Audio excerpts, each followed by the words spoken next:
95, Trey House qualifying bicycles and takes it over the bank and heads for the water tower.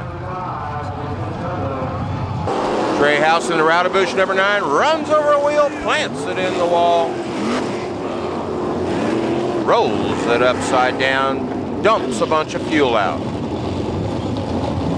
If that wasn't enough, here's Trey House again. Shut the motor off, son. Now all of a sudden, Tony Elliott hits David Steele. Now an RL driver gets tangled up with Johnny Heydenreich, rolls over softly. Heydenreich had no brakes, climbs out of his car, and will run over to check on Steele and see if we can get him going again. This is why Tony Stewart doesn't run open wheel cars anymore. Caught by Stanbro, upside down, turns it over, tears the nose off and the down tubes, the fuel tank.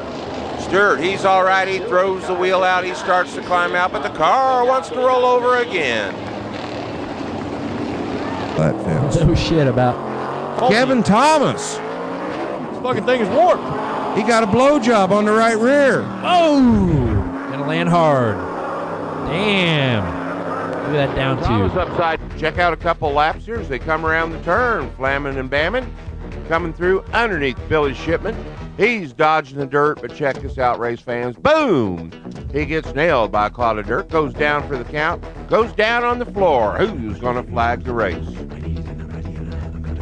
There's Billy Rose taking the checker flag qualifying Bloomington. Jeff Wilson gets pushed off on the backstretch, comes through 4, catches the wheel.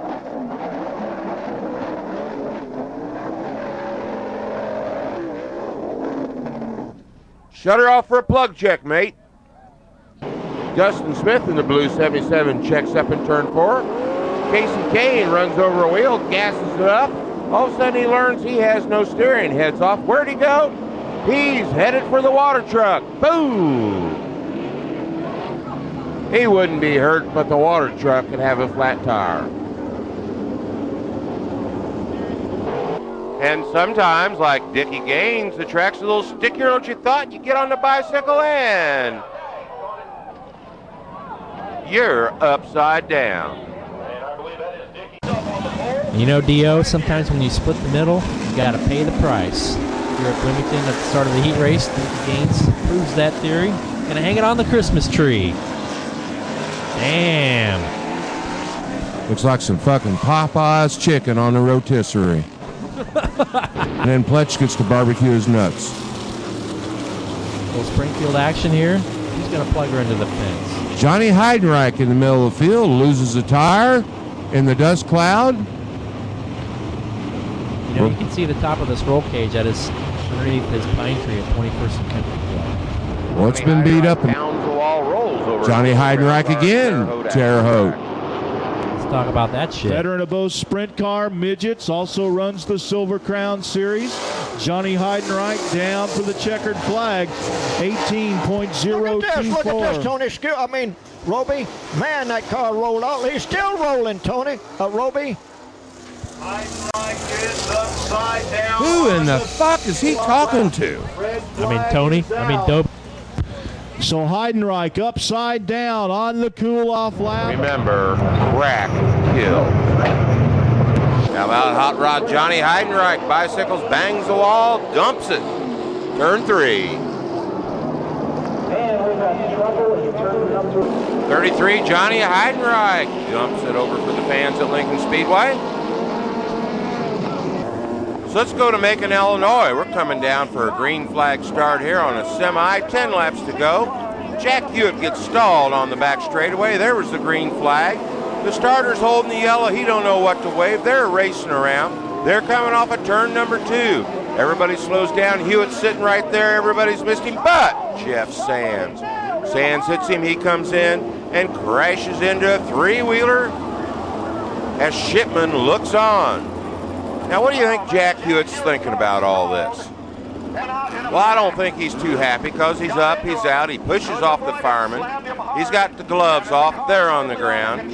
Here comes the arm restraints. Here comes the helmet, there goes the neck collar on the ground. The arm restraints are dangling. The helmet's off, it's on the ground. The arm restraints are on the ground. He blows by the USAC officials. USAC's trying to stay up with him. Leave me alone. The announcer's trying to settle him down. Jimmy Vivinato's trying to settle him down. And you think Jack Hewitt's got something to say about getting run into the rear? He's working on Bill Carey. He gets past Bill Carey, and now he's talking to Billy Shipman, who tells him, Jack, just go to the pits. Just go to the pits. I'm going to turn my back on you. Well, race fans, this discussion will go on for the whole semi-feature. And the only thing that saved Billy Shipman's life is the steps to get up there or on the other side of where Jack Hewitt came from. And Hewitt is. Let's talk with Jack, see what he thinks about that. Yeah, you damn right I got one out there. All that stupid ass flagman. They got a dumb ass flagman they can't see. You know, we sat there, the USAC officials yelled yellow.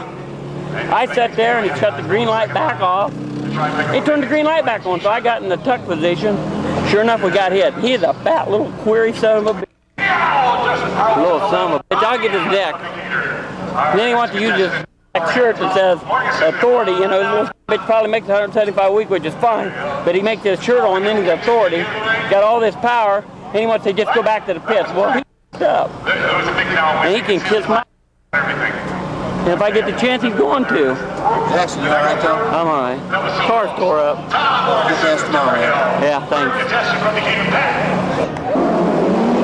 thanks. Jack Hewitt, 3 nights before the Indy 500, dumps the Joe Mitchner car, teammate to Jimmy McCune. He's going to start the Indy 500. He climbs out. He'll go on to win the 4 Crown Nationals, all 4 divisions, and start the Indy 500.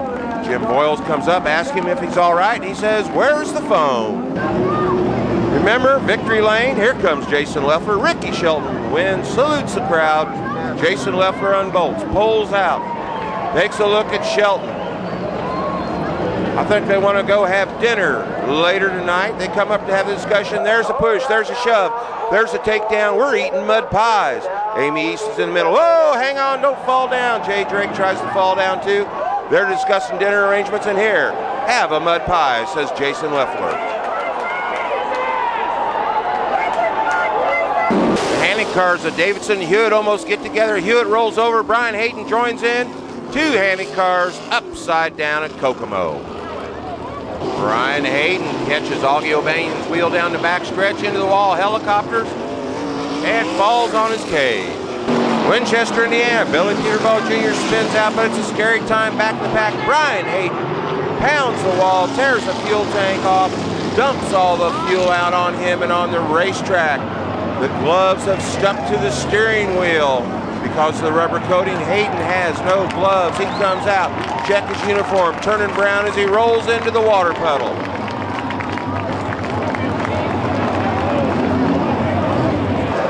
Brian Hayden suffered some burns, but he was all right. Come back to race some more.